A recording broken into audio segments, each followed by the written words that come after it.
Buongiorno, benvenuti alla TG Sicilia, alle principali notizie. A Niscemi, dove la pioggia complica tutto, previsto nel pomeriggio il via al recupero degli effetti personali dalle abitazioni più vicine al fronte della frana. I vigili del fuoco accompagneranno per il tempo minimo necessario chi viveva nelle case da abbandonare definitivamente.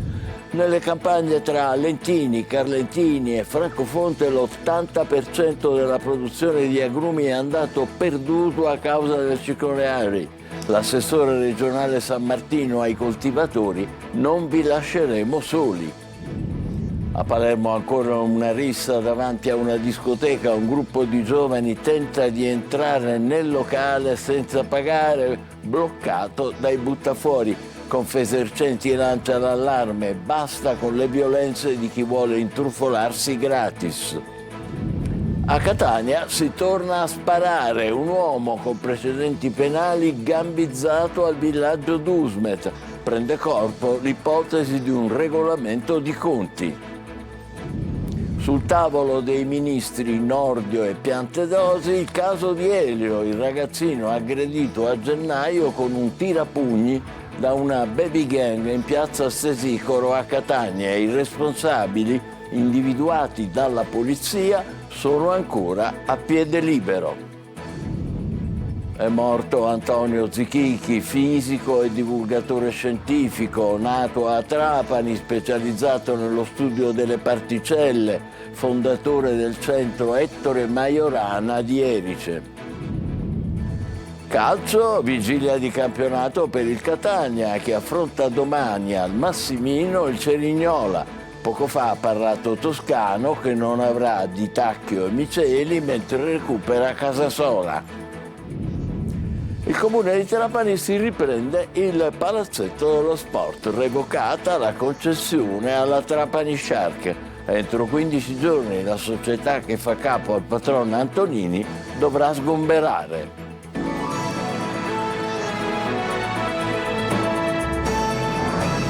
Bentrovati. A Niscemi l'allerta resta massima. La pioggia delle ultime ore riaccende i timori per la frana.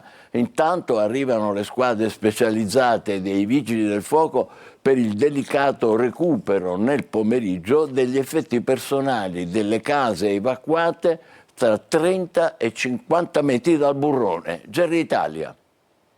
A Niscemi è tornata la pioggia e con essa la paura e il timore che il fronte della frana possa di nuovo mettersi in moto. Nei giorni scorsi si sono registrati soltanto piccoli crolli lungo il bordo del costone, ma le precipitazioni intense di queste ore tengono alta l'attenzione e fanno scattare nuove misure di sicurezza. Questa mattina sono arrivate le nuove unità dei vigili del fuoco da Ragusa e Catania. In campo soprattutto le squadre USAR e TAS, reparti altamente specializzati nel soccorso tecnico urgente in contesti di crolli e di dissesti. Operatori addestrati per intervenire in scenari complessi dotati di strumenti avanzati, dai geofoni ai robot.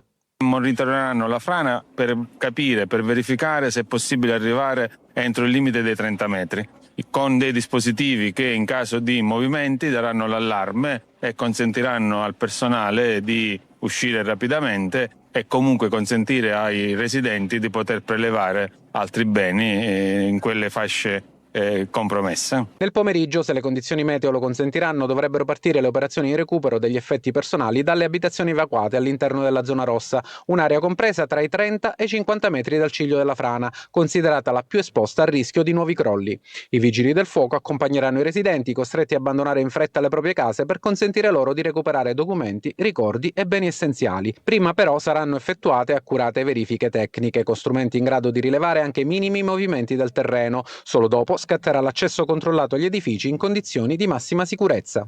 Il personale USAR sta lavorando, sta piazzando i dispositivi, sta organizzando, quindi contiamo a partire dalle 15, fra le 15 e le 16, di avviare i primi recuperi nella fascia dei 30 metri. Un'operazione delicata, in equilibrio tra paura e speranza, mentre Niscemi resta con il fiato sospeso in attesa che il maltempo conceda una tregua. Gli agricoltori non saranno lasciati soli. Al nostro TG l'impegno dell'assessore regionale San Martino, che a Lentini ha incontrato il comparto della zona nord del Siracusano. Con il ciclone Harry è andato in fumo l'80% della produzione di agrumi. Francesco Aloi. Non solo su case e attività in riva al mare. I danni del ciclone si contano anche nell'entroterra. Tra Lentini, Carlentini e Francofonte l'80% della produzione agrumicola è andato perduto. Ma il punto della situazione è stato fatto proprio davanti all'assessore regionale San Martino. 15 febbraio scade l'avviso di ricognizione e insieme a AGEA, ma soprattutto al Dipartimento regionale, inizieremo a erogare le prime procedure. In queste ore c'è un dialogo costruttivo col Ministro dell'Agricoltura. All'incontro a Lentini c'erano anche i piccoli produttori. Ognuno ha detto la sua, anche se la fotografia accomuna un po' tutti. Una richiesta d'aiuto, un vero e proprio grido di allarme. Prendiamo il caso degli agrumeti. Gli agrumeti, la forza del vento ha fatto sì che i frutti sbattevano e si graffiavano contro rami, contro spine.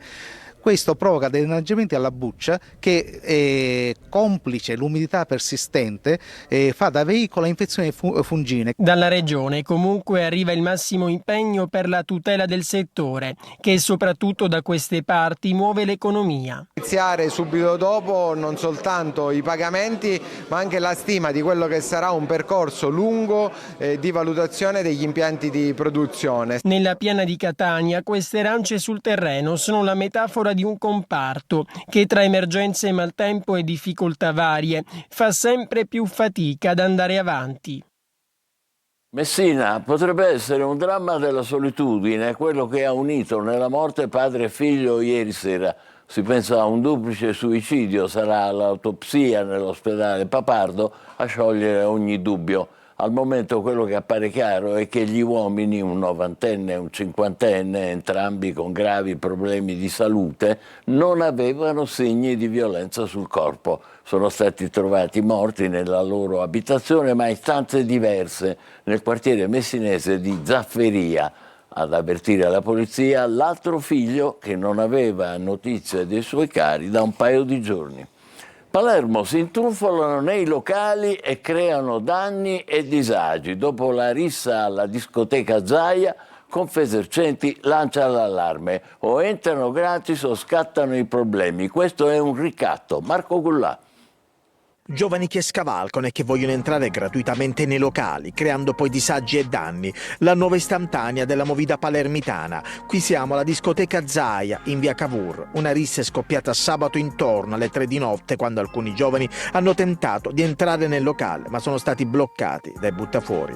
Ancora violenza, ancora un episodio di cronaca che si interseca con la movida del capoluogo. Gruppi di ragazzi che il fine settimana pretendono di entrare dentro le nostre attività, dentro le nostre imprese gratuitamente, oppure di poter consumare gratuitamente. Se ciò non gli viene consentito, scatenano disordini, risse, sapendo che ai sensi dell'articolo 100 del TURPS, una norma del 1931, il questore può disporre una chiusura preventiva di quei locali.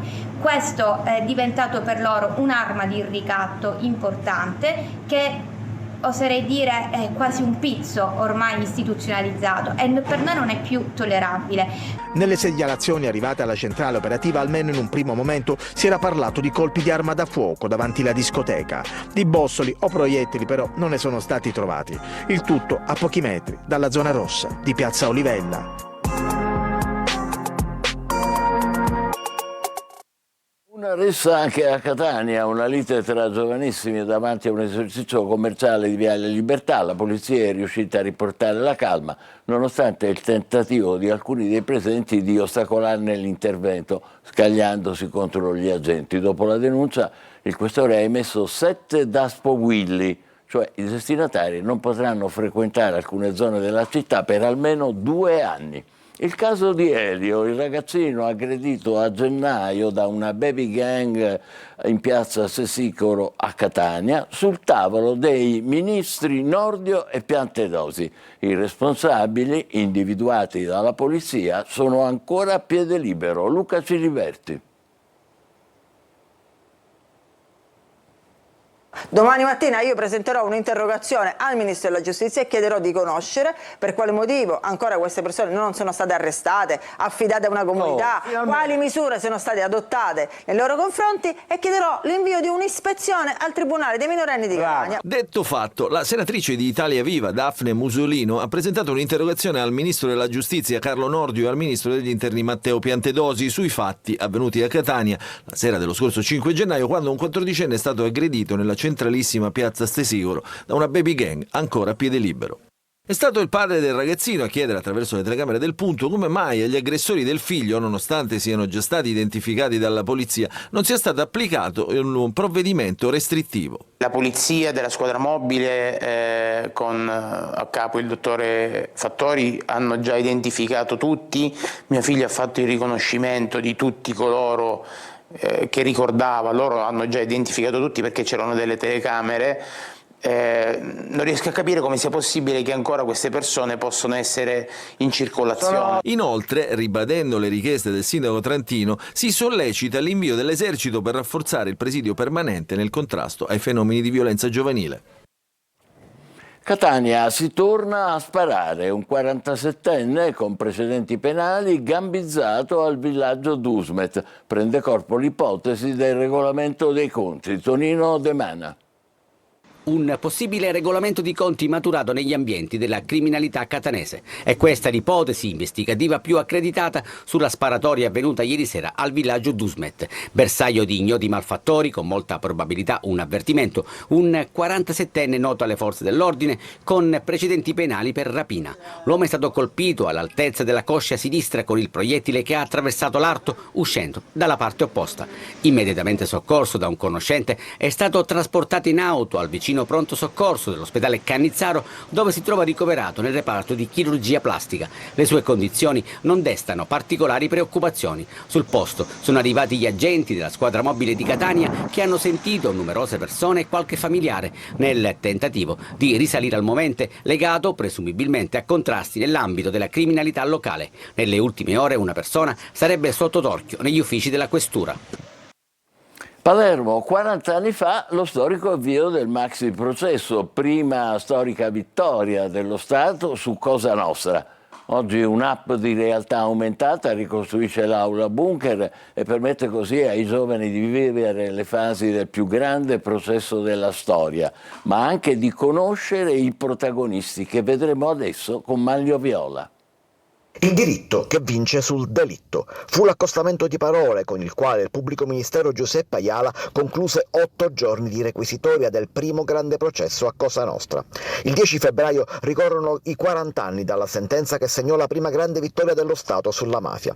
Oggi i giovani non sanno più cosa fu quella stagione e dunque occorre fare memoria e museo, e per questo proprio oggi si può rivivere con la realtà aumentata il maxi processo. Per avvicinare soprattutto i più giovani a fatti avvenuti 40 anni fa, che loro per forza di cose non hanno potuto conoscere, non hanno vissuto, abbiamo ricostruito con la realtà virtuale l'aula bunker, permettendo così al visitatore, indossando dei visori, di trovarsi in aula durante le fasi del processo. Ma tocca proprio a Giuseppe Ayala ricordare come quelle scritte in quei giorni furono pagine di storia. La mafia era legata a una grande impunità, diciamo la verità, e il maxi processo ha segnato una svolta in cui lo Stato ha dimostrato che quando decide di esserci c'è con gli strumenti legati al diritto. La lotta alla mafia non è finita, ma da quel giorno sappiamo che si può vincere. È stato un fatto importante perché il fenomeno di Cosa Nostra è un fenomeno mostruoso e c'è il rischio che a forza di guardare negli occhi un mostro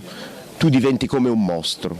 Invece col maxi processo si è dimostrato che con la Costituzione e con lo Stato di diritto e naturalmente con l'impegno e la passione di tanti uomini dello Stato le risposte credibili si possono dare. La missione finale è una sola: ricordare quel mostro che è la mafia per non cadere nei suoi tentacoli da piovra.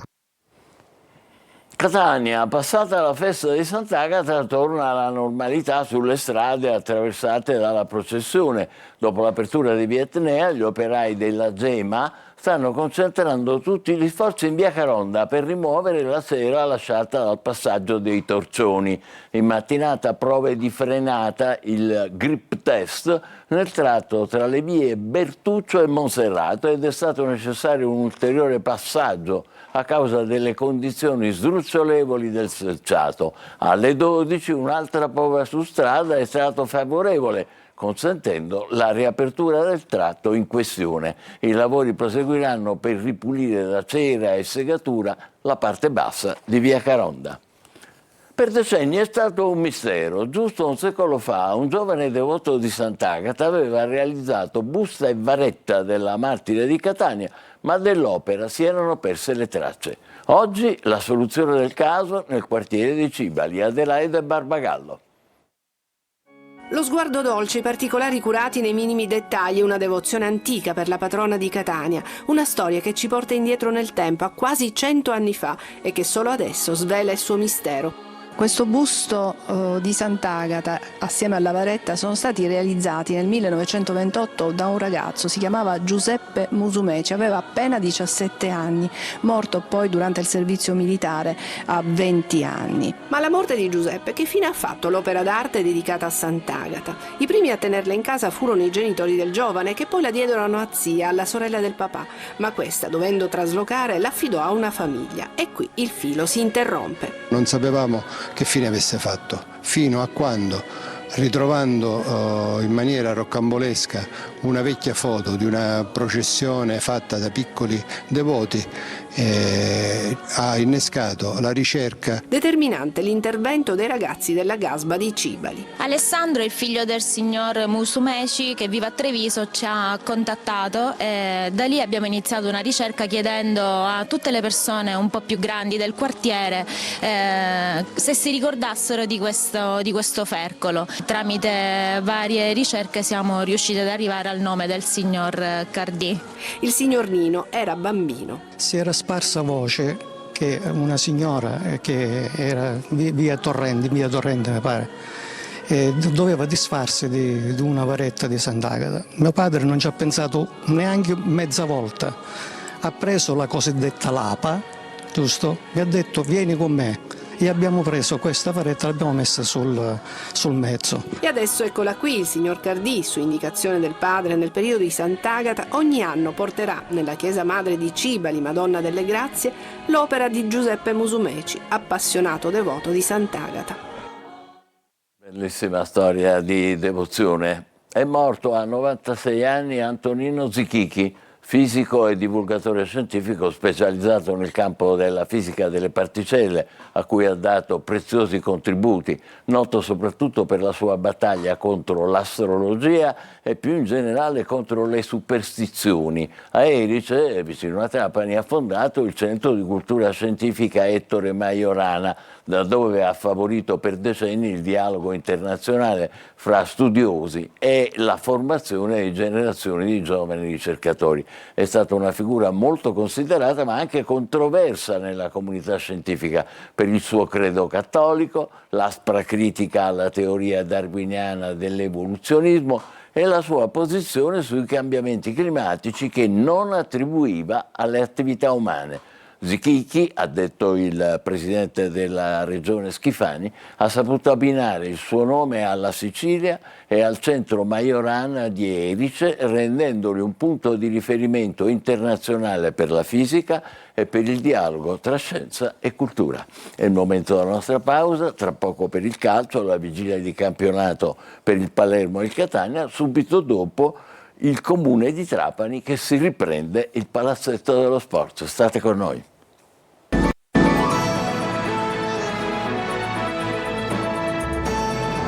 Calcio è già vigilia di campionato per il Palermo che domani a Marassi sfiderà la Sampdoria. Rosanero che vogliono centrare il 12° risultato utile consecutivo. Marco Gullà. Dopo la vittoria in rimonta del Monza di ieri sull'Avellino, il Palermo è tornato a sedersi al quarto posto. I punti di distacco dai brianzoli, secondi in classifica, sono 3. I rosanero non possono fare passi falsi. Domani sarà nuovamente campionato. A Marassi c'è la Sampdoria nel turno infrasettimanale. Siamo arrivati a 11 risultati consecutivi utili e questo secondo me è un fattore importante, perché vuol dire che la squadra ha trovato una sua continuità, vuol dire che la squadra ha trovato i giusti equilibri e quindi ovviamente va dato merito all'allenatore che ha saputo infondere lo spirito giusto fin dal primo giorno. Ripeto, in questi campionati che sono molto difficili, la continuità è fondamentale. Il Palermo di Inzaghi è in striscia positiva da 11 partite, ma domani l'esame è di quelli tosti. La Sampdoria viene dalla vittoria ottenuta a Modena e l'ex Brunori si è pure sbloccato, segnando il suo primo gol in blu cerchiato. Tornerà Palumbo, che sabato ha scontato il turno di squalifica. Dopo la bella prestazione contro l'Empoli, Jonsen potrebbe partire titolare, tutti a supporto di Poyampalo, sempre più re dei marcatori in Serie B.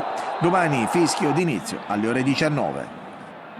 Vigilia del campionato per il Catania, che domani affronta al Massimino il Cerignola. Oggi ha parlato Toscano, che non avrà Di Tacchio e Miceli, mentre recupera Casasola. Francesco Triolo.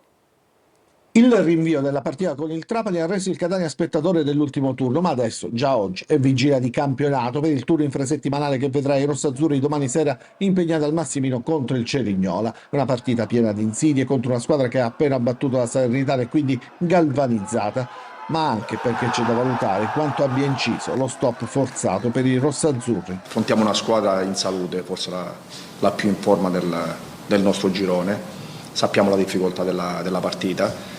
Il Catania deve fare una grande prestazione, perché è un momento che devi dare continuità soprattutto in casa.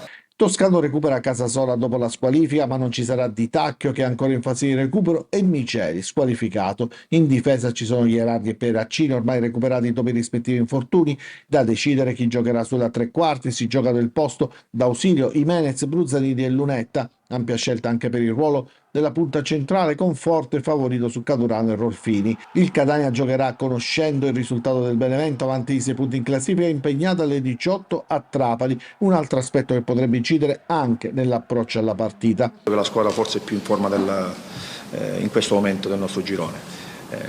Il calendario non lo dobbiamo guardare, non dobbiamo guardare neanche la classifica, dobbiamo pensare alla partita di domani col Cerignola, perché noi dobbiamo pensare solo a quello che possiamo determinare noi, e noi possiamo determinare la partita di domani.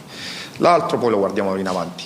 La prevendita sta andando a gonfie vele. Tra biglietti venduti e abbonati sono ipotizzabili circa 16.000-17.000 spettatori al Massimino. Ancora un servizio: il comune di Trapani si riprende il palazzetto dello sport, revocata la concessione alla Trapani Shark, che fino ad oggi ne aveva usufruito. Entro 15 giorni la società che fa capo al patrono Antonini dovrà sgomberare. Laura Spanò.